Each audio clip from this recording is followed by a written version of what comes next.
Hi, welcome back to the channel. Let's talk about niching. I know that this is going to be a very touchy subject to a lot of people. I'm going to keep it brief, but I am going to emphasize the needing to niche in our field of graphic design and how it can be important and valuable, especially when looking for future jobs. I myself am fresh to the freelance game, but I know my strengths and know my weaknesses on where I can improve and how I can touch upon various aspects of certain industries, i.e.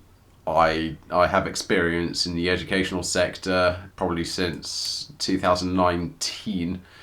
My other experiences within other sectors would include, I'm going to say, commercial real estate, medical, mainly med tech, I would say. I'm stumbling now.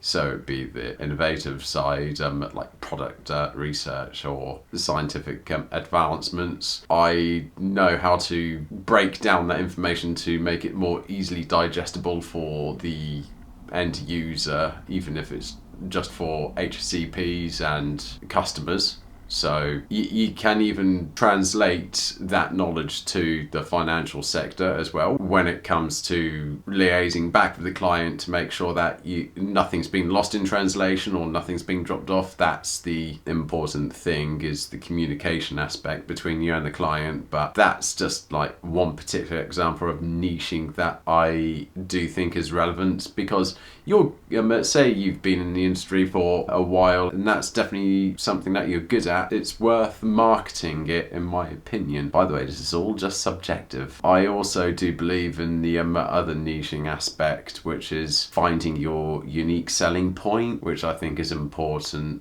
I even learned this when I gone freelance. Well, I've been freelancing since December 2024, so that's only 7 months. So I'm still finding that, how can I say, consistent balance to marketing myself, because I know it takes time. I'm not going to complain too much, so I'm still getting there, but I am going to stick to my guns and suggest thinking about niching in terms of what you're good at as well.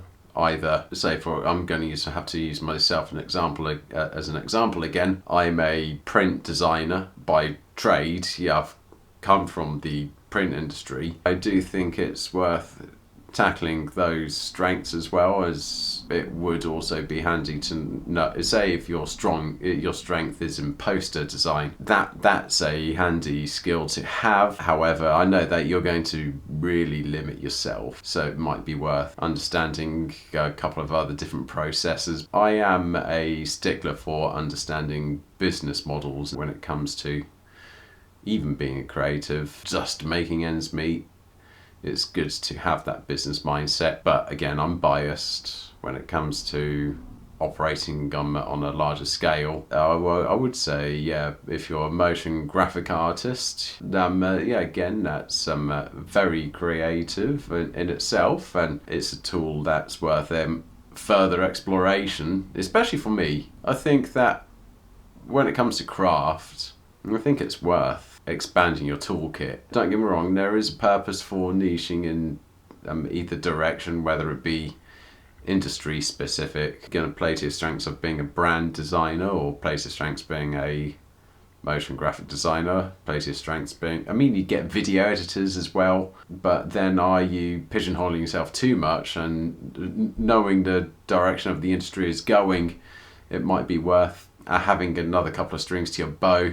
But again, I'm biased. I think that could be crucial in a couple of years' time. Just slightly worried that there's going to be a lot of people going to be left out. I did touch bases on finding your unique selling point. I have to use myself as an example again. All right, fine. Because of my background in the print industry, I can bring the stress away from a startup company or rebranded company, or even just a company who's lost in a direction for where they want to go in terms of advertising, etc., or print or digital materials, and they can all come to someone like myself as a one-stop shop, and I would handle every single aspect because I know a lot of people in that industry, I can carry out from design to distribution and essentially take away that stress so the client can concentrate on the other important aspects of their company, so they're not worrying about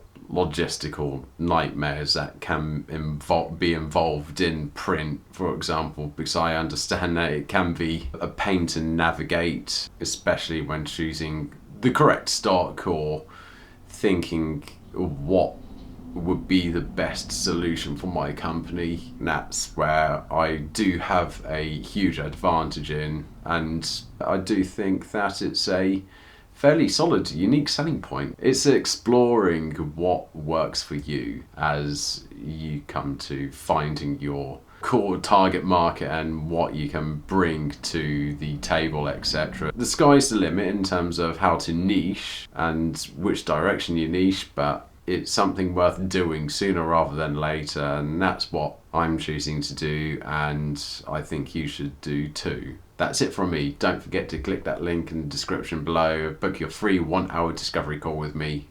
So click the link, subscribe, hit the notification button, and I'll speak to you soon.